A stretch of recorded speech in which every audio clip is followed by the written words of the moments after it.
కొల్లబోయిన పల్లె కథలు.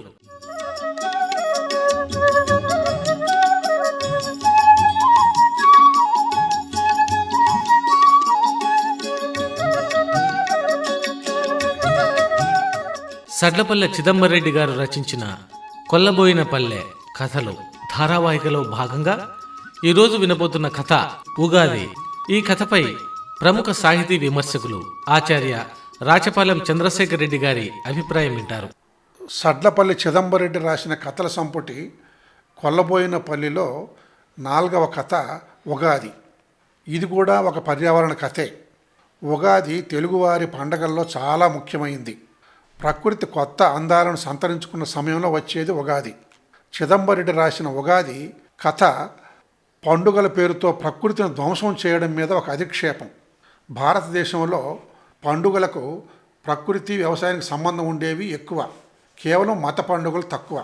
ఉగాది, వినాయక చవితి, సంక్రాంతి వంటి పండుగలు ప్రకృతి పరిణామాలతో సంబంధం కలిగిన పండుగలు.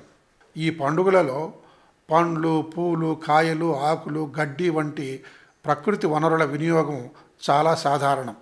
ప్రకృతి సంపద పుష్కలంగా ఉన్న రోజుల్లో పండగలకు ప్రకృతిని ఎంతగా ఉపయోగించుకున్నా తెలిసేది కాదు. క్రమక్రమంగా పట్టణాలు పెరిగిపోతున్నాయి, గ్రామాలు మారిపోతున్నాయి, పరిశ్రమలు, ఇళ్ళు పెరిగిపోతున్నాయి, కాలుష్యము పెరుగుతూ ఉంది. పండుగలు ఆనందాలుగా కాకుండా ఆర్భాటాలుగా మారిపోతున్నాయి. పండుగలు పెట్టుబడిదారీ స్వభావాన్ని సంతరించుకుంటూ ఉన్నాయి. తరిగిపోతున్న ప్రకృతి సంపదను పండగల పేరుతో ధ్వంసం చేయడం కూడా పెరిగిపోతున్నది. పర్యవసానంగా పర్యావరణ సమస్య ఏర్పడుతున్నది. మూలిగే నక్క మీద తాటికాయ పడినట్లు అసలే అంతంత మాత్రంగా ఉన్న ప్రకృతిని పండగల పేరుతో ధ్వంసం చేస్తే మనిషి మనుగడ ప్రశ్నార్థకమవుతుంది. ఇదొక ప్రమాదం. ఈ ప్రమాదాన్ని నివారించడానికి చిదంబరెడ్డి ఈ ఉగాది కథను రాశారు.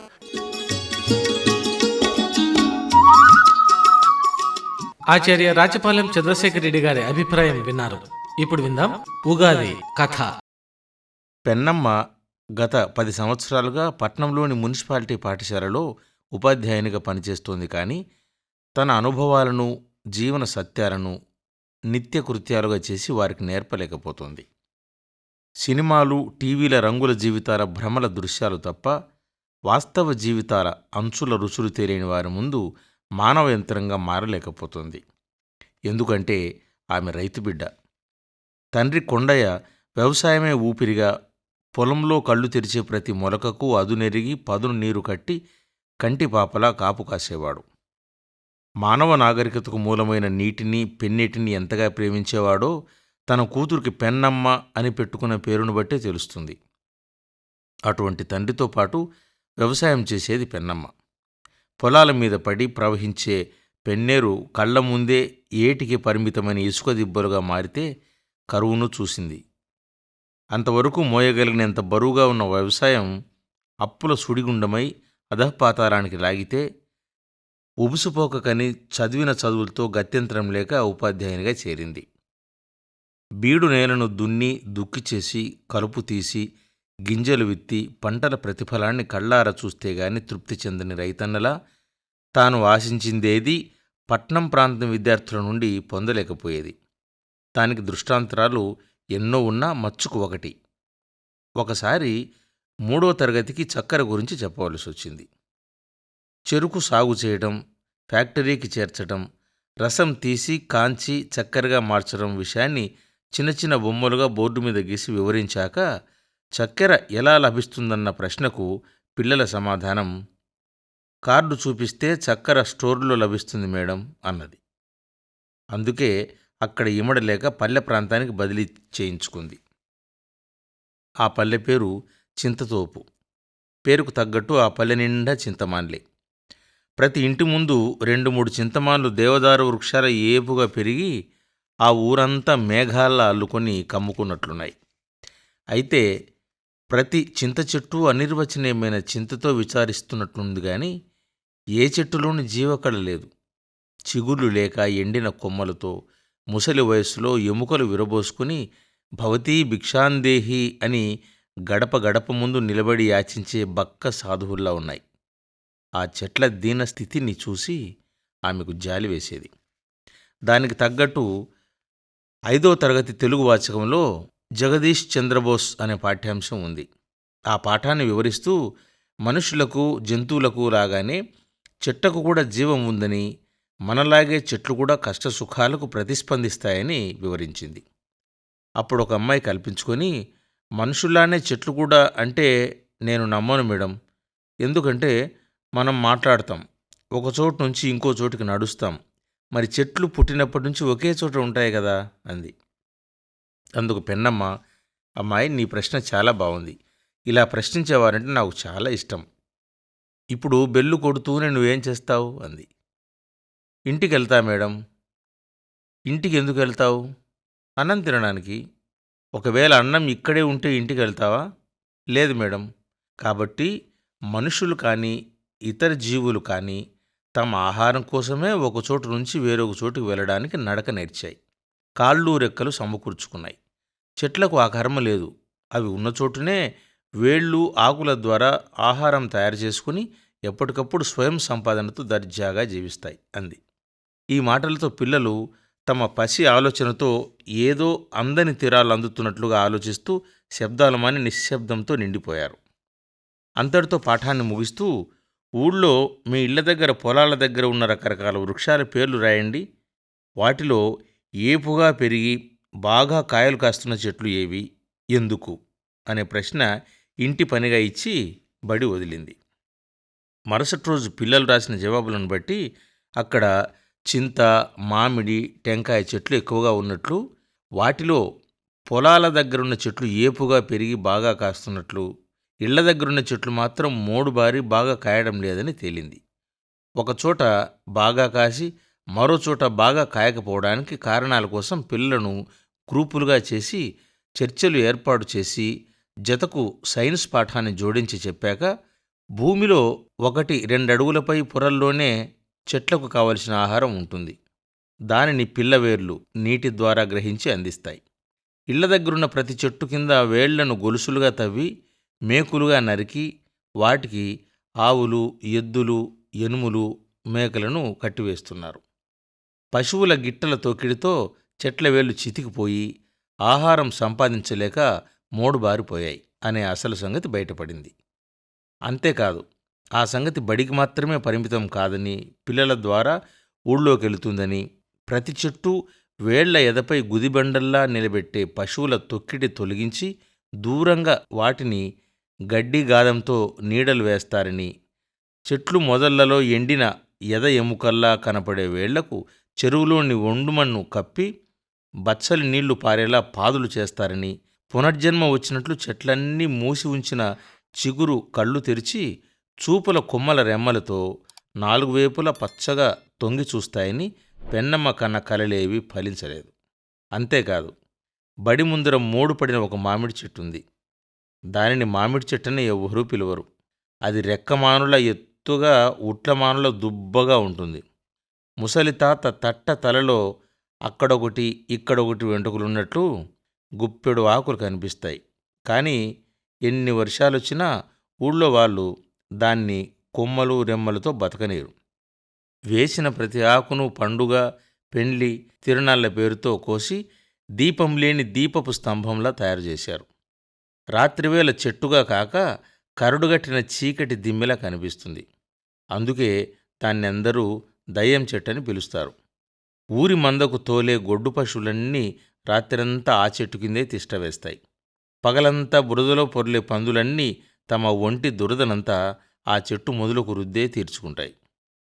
పడిముందు నిలబడితే చాలు పెన్నమ్మకు ఆ చెట్టు మోడు ప్రకృతిని పరిహసించే ప్రశ్నార్థకంగా కనపడుతుంది. కొత్త చిగుళ్ళని సహించని మానవ నైజపు ప్రతీకగా స్ఫురిస్తుంది. అంతలో పండుగ వచ్చింది. అది ఆంధ్రులు ఇష్టంగా జరుపుకునే ఉగాది పండుగ. నెల రోజుల ముందుగానే ప్రతి ఇంట్లో పండుగ వాతావరణం పొంగి పొర్లుతోంది. ఉరకలు వేస్తున్న కొత్త ఉత్సాహం ఏ మనిషిని ఒకచోట ఉండనీయడం లేదు. పండుగకు ముందు రోజు హాజరు వేస్తూనే స్నానం చేయాలని కొందరు, అలికి ముగ్గులు పెట్టాలని మరికొందరు, పిల్లలను ఎత్తుకోవాలని కొందరు, నీరు తేవాలని కొందరు, క్షౌరం చేయించుకోవాలని కొందరు రకరకాల కారణాలు చెప్పి సగానికి పైగా విద్యార్థులు వెళ్ళిపోయారు. మిగిలిన వారిని బురద మన్నుతో బొమ్మలు చేయమని పురమాయించి బడి ముందున్న వరండాలో కూర్చుంది పెన్నమ్మ. అప్పటికే తేనె తుట్టకు ముసురుకున్న ఈగల్లా దయ్యం చెట్టు మొద్దు కొమ్మలకు చుట్టుముట్టి జనం మామిడాకులు కోస్తున్నారు. చూస్తుండగానే కొమ్మలన్నీ బోడి కొమ్మలైపోతున్నాయి. అంతలో కొందరు పెట్రోల్ వాహనాలపై పెద్ద పెద్ద సంచులతో దిగారు. వారిని చూసి కలకలం బయలుదేరింది. బంగారు లాంటి పండుగ రోజు దండిగా తోరణాలు కట్టడానికి మామిడాకు లేక ఇబ్బందులు పడుతున్నాం. దానికి తోడు డబ్బుకు కక్కుర్తిపడి బస్తాలకు బస్తాల ఆకులు బస్తీలకు మోయడానికి మించిన స్వార్థం మరొకటి లేదంటూ వాదనకు దిగారు. పోటీగా ఆకులు కోస్తూ తోసుకుంటూ నెట్టుకుంటూ ఒక ఆసామి జారి కింద పడి అయ్యో నా కాలు విరిగిందిరా అంటూ అరవడం మొదలుపెట్టాడు. కాలు విరిగిన వాని బాగోగులు విచారించడం మాని నీవంటూ ఒకరిపై ఒకరు ఆరోపణలు చేసుకుంటూ రాద్ధాంతానికి దిగారు. ఇదంతా చూస్తున్న పెన్నమ్మ మనసు కలుక్కుమంది. మెల్లగా లేచి చెట్టు దగ్గరకు వచ్చింది. ఆమెను చూస్తూనే ఒరేయ్ మేడం వచ్చిందిరా అంటూ అందరూ పక్కకు తప్పుకున్నారు. ఆమె కాలు విరిగిన వ్యక్తిని పరామర్శించి వంకరి తిరిగిన కాలును సరిచేసి చుట్టూ కర్రదబ్బులుంచి తడిగుడ్డతో కట్టుగట్టి ప్రథమ చికిత్స చేసి ఎద్దుల బండి తెప్పించి ఆస్పత్రికి పంపింది. కాలు విరిగిన వ్యక్తి కనుమరుగవుతూనే అందరూ ఊపిరి పీల్చుకున్నారు. మరలా ఆకులు కోయడానికి పోటీ పడుతున్నట్లు అందరూ చెట్టు మొదలకు చేరారు. అప్పుడు పెన్నమ్మ వారిని ఉద్దేశించి చూడండి, మీరంతా పెద్దలు, ఎన్నో విషయాలు తెలిసినవారు, ఏ పని చేయాలన్నా వెనక ముందు బాగా ఆలోచించేవారు. ఇప్పుడు ఒక వ్యక్తికి కాలు విరిగితే మీరంతా ఎంతో ఆందోళనకు గురయ్యారు. ఒకరిపై ఒకరు ఆరోపణలు కూడా చేసుకున్నారు. ఇప్పుడు కాలు విరగడం పెద్ద ప్రమాదమేమీ కాదు. బాగా బ్యాండేజ్ వేసి కదపకుండా ఉంటే నెల రోజుల్లో కాలు అతుక్కుంటుంది. నోరున్న మనిషి అయ్యో నా కాలు విరిగిందని అరుస్తూనే మనమంతా రక్షించే ప్రయత్నం చేశాం. ఏ పుణ్యాత్మలో దయదలిచి ఏనాడో ఇక్కడ మామిడి మొక్కను నాటాడు. అది ఏ మనిషిని అన్నం నీరడగకుండా పెరిగి పెద్దదయింది. ఎందరికో నీడను, కాయలను, ఆకులను ఇచ్చి ఆదుకుంది. అయినా దాని పరోపకారాన్ని ఏమారి కొమ్మను నరికి అంగాంగము కోల్పోయిన వికలాంగుడిలే తయారు చేసి దయ్యం చెట్టుని పేరు పెట్టాం. అయినా నోరులేని చెట్టు ఏనాడు నన్ను నరకకండి అని అనలేదు. దాన్ని మరో చెట్టు రక్షించను లేదు. మానవ మనుగడకు సహకారాన్ని అందివ్వడమే ధ్యేయంగా మొలిచినట్లున్న ఆ మొక్కను మనం కొమ్మను నరికినా రెమ్మలతో ఆకులను చిగురుస్తూనే ఉంది. చివరికి మనం ఆకులను కూడా బతకనియడం లేదు. పండుగ పేరుతో దోచుకుంటున్నాం అంది. దానికి ఒక యువకుడు స్పందిస్తూ ఏంది మేడం గారు మీరిలా పరుషంగా మాట్లాడతారు? ఎవరి కళ్ళు గప్పి మేము దోచుకోవడం లేదు.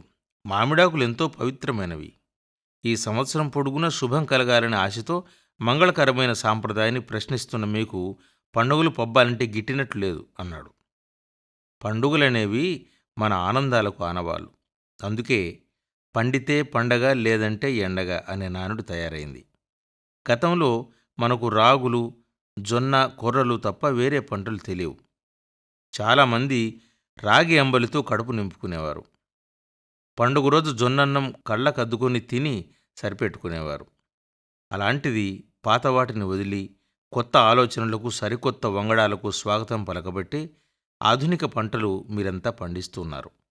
పండుగ నాడే కాదు, ప్రతిరోజు అన్నం మెతుకులు తినగలుగుతున్నాం అన్నది పెన్నమ్మ. అయితే పండుగ చేసుకోవడం, శుభం కలగాలని తోరణాలు కట్టుకోవడం పాత పద్ధతి అంటారు, అవునా అన్నట్లు అసహనంగా ప్రశ్నించాడు ఒక యువకుడు. అప్పుడు పెన్నమ్మ చెట్లే ప్రగతికి మెట్లు అనే నినాదం ఉంది, కానీ ఆకులే ప్రగతికి పునాదులు అనే మాట మనం ఎక్కడా వినలేదు. మనం ఇప్పుడు ఆకులు కోసుకెళ్ళి తోరణాలు కడితే 1 గంటలోపే వాడి ఎండిపోతాయి. అవి ఆకుపచ్చగానే ఉండి మనకు సంవత్సరమంతా ఆనందాన్ని ఇవ్వవు. నిజంగా ఇంటి ముంగిళ్లలో పండుగ వాతావరణం పండాలంటే ప్రతి ఇంటి ముందు 2 మామిడి మొక్కలు నాటితే నిత్యం పచ్చతోరణాలై ఇళ్లకు శుభాన్ని అందిస్తాయో లేదో మీరే ఆలోచించండి అని చెప్పి ఆమె అక్కడి నుంచి వెళ్ళిపోయింది. ఆ మాటలకు ఎవ్వరూ ఏమీ మాట్లాడలేదు. ఒకరి ముఖాలు ఒకరు చూసుకొని మరలా చెట్టెక ప్రయత్నం చేయకుండా అప్పటిదాకా కోసిన ఆకులతోనే ఇంటి ముఖం పట్టారు. ఆ రోజే పండుగ. ఉదయం 6 గంటలకి 5-6 మంది యువకులు పెన్నమ్మ ఇల్లు వెదుక్కుంటూ వచ్చారు. చుట్టూ పద్ధతి ప్రకారం పెంచిన చెట్ల తీగల మధ్య కుటీరంలా కట్టుకున్న చిన్న ఇంటి ముందు మొక్క మొక్కను చూపులతో వనదేవతలా పలకరిస్తున్న పెన్నమ్మను చూసి గౌరవంగా తలలు వంచి వందనాలు చేశారు. మేడం, కొత్త బట్టలు కట్టి ద్వారాలకు తోరణాలు వేలాడదీసి పిండి వంటలు చేస్తేనే పండగని ఇన్నాళ్ళు సంబరపడ్డాం. పచ్చని పైర్లను పండించడమే నిజమైన పండుగని మీ నుండి తెలుసుకున్నాం. అందుకే మా ఇళ్ల ముందు తీసిన పాదుల్లో మొక్కలు నాటి మా ఊళ్ళో అసలైన ఉగాదికి అంకురార్పణ చేయండి అంటూ ఆహ్వానం పలికారు. వారి మాటలకు పెన్నమ్మ మనస్సు వరదలొచ్చి పొంగిన పెన్నా నదిలా ఉప్పొంగిపోయింది. ప్రకృతిని పండించడానికి అన్నట్లు పెన్నమ్మ పట్నం నుంచి పల్లెవైపు కదిలిపోయింది. మీరింతవరకు ఉగాది కథ విన్నారు. చదివిన వారు శ్రీ కొత్తమాసి పుష్పరాజ్. ఈ కథపై మీ అభిప్రాయాలను మాకు తెలియజేయవలసిన చిరునామా, మీ ఉత్తరాలు care of station director, Akashvani, Kadapa 516001. ఈ కార్యక్రమ రూపకల్పన శ్రీ ఏ. విజయభాస్కర్ రెడ్డి.